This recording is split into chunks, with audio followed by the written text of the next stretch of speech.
So hi guys, welcome back to my channel. If you aren't already subscribed, please just hit the button before you even start watching the video. Anyway, in today's segment, I'll be talking about diversification in business. You get to notice that very many books, very many videos talk about, yes, you need to diversify, but no one actually tells you what exactly you need to do when you diversify. Now, usually the devil is in this detail of, yes, I'm diversifying, but what exactly do I need to be doing as I'm diversifying?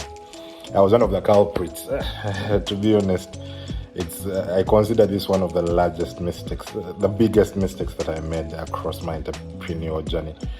So yes, now after reading, of course, a ton of these books and watching a ton of these videos talking about diversification, in my mind, I anticipated that the way you diversify is by starting another business, number 2 business, number 3 business, number 4, and all these work together to help you increase the revenue.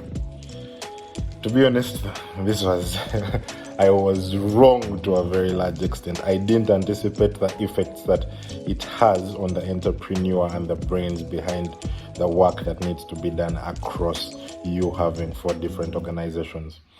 So I think it was around 2018. That's when we launched quite a number of other enterprises. There was a retail store, at a supermarket actually. Then we started Kratos Sports, and a couple of other smaller projects.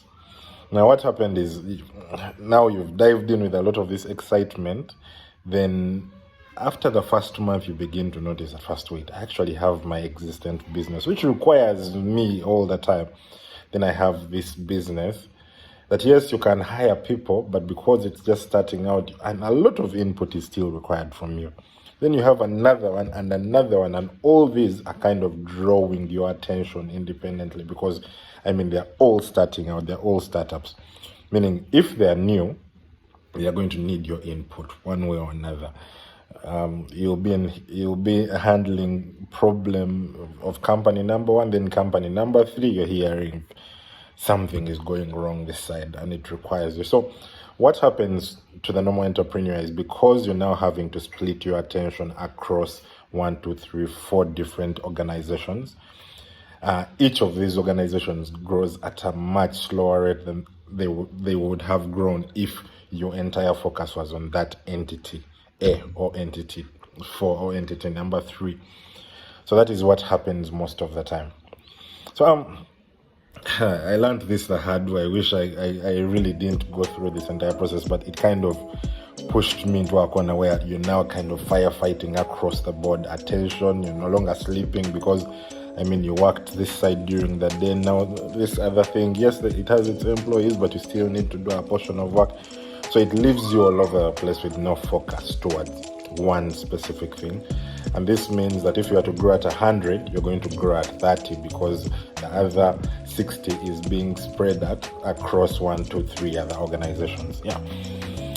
So yes, of course, with those lessons in sight, I was like, you know what? It's important that I cut down and know that, man, if I'm going to focus, let me rather focus all my efforts towards one individual project. And if there is someone that can comfortably put another entity to the standard that you want it, then leave that person to fully do their job and achieve the results that you want at the end of the day. So those are part of the hard lessons that I learned on my own. But after going through that process, I actually discovered what is the best way of going about diversification. Now I noticed, I think a better way of doing it is have your organization X and begin diversifying within the organization. You can have different product lines.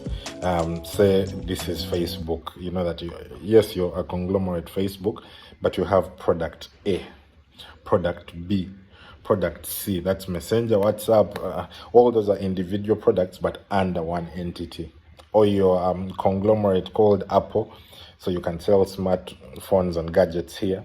Add a bit of streaming. You've diversified, but without you having to restart another brand. You're just using your brand name to start another product, but under a similar umbrella. have another product. This can scale to as much as you want. I'm saying Chinese companies, it's Alibaba, but they have several organizations all under one umbrella. They might be in insurance, they might be in tech. Under tech, they have different smaller umbrellas, but under one conglomerate. This means that your focus is still directed towards the same organization.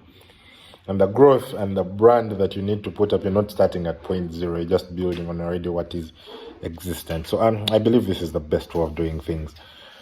Yeah, so I was just sharing this so that you guys can pick a leaf from what my experiences were. And if you feel like you've kind of encountered similar situations, feel free, just drop me a comment or DM me with any issues that I may have. I could probably throw a helping hand here and there. That's all from me today, folks. Bye-bye.